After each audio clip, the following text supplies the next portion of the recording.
hate to stop it because it's so great and we're rolling so great here, but I am going to open it up for questions at this point. We're going to open up to the people who are listening that aren't here. Is there anyone here that has any questions that they'd like addressed? Yes? Did you talk about the concept of materiality in both of these areas, in fraud and communications to the board of directors? Sure.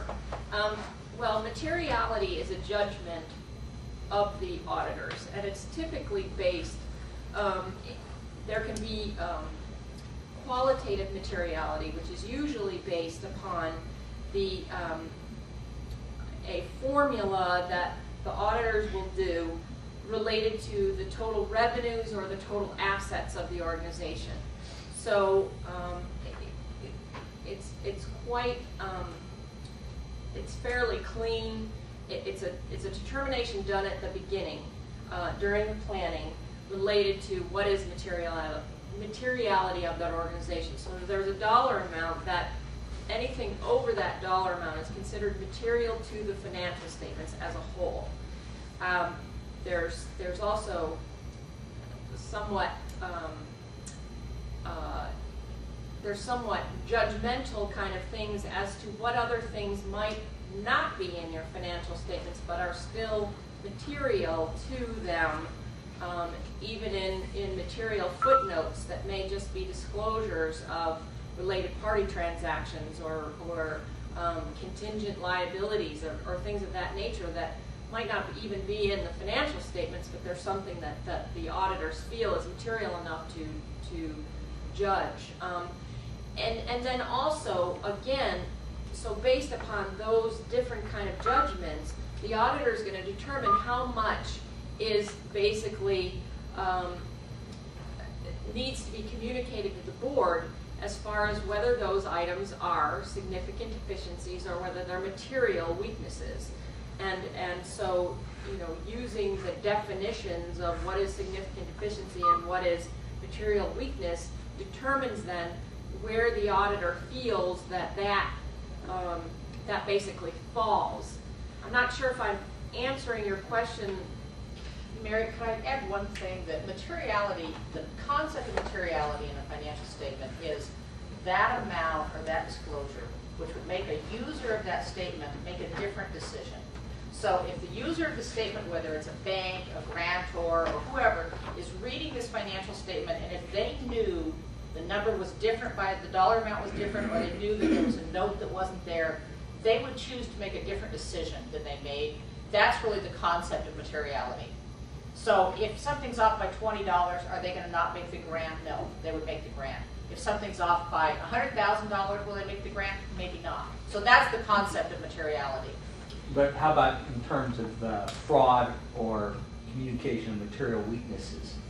In other words, if you found a $40 fraud, would that be reported to management?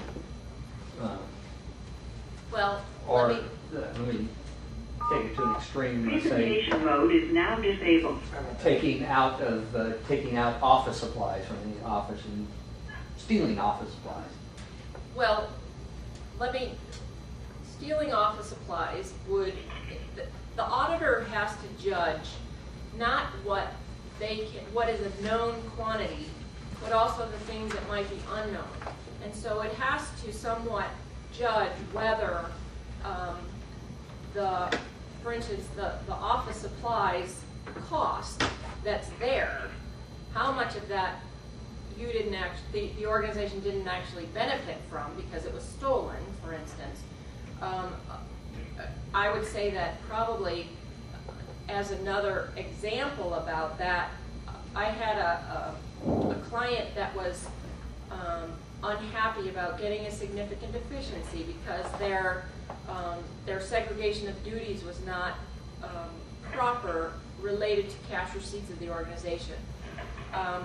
But when they looked at, they had about a $500,000 budget, and their contributions that came in, those revenue sources that came in that had no, that they didn't know would come.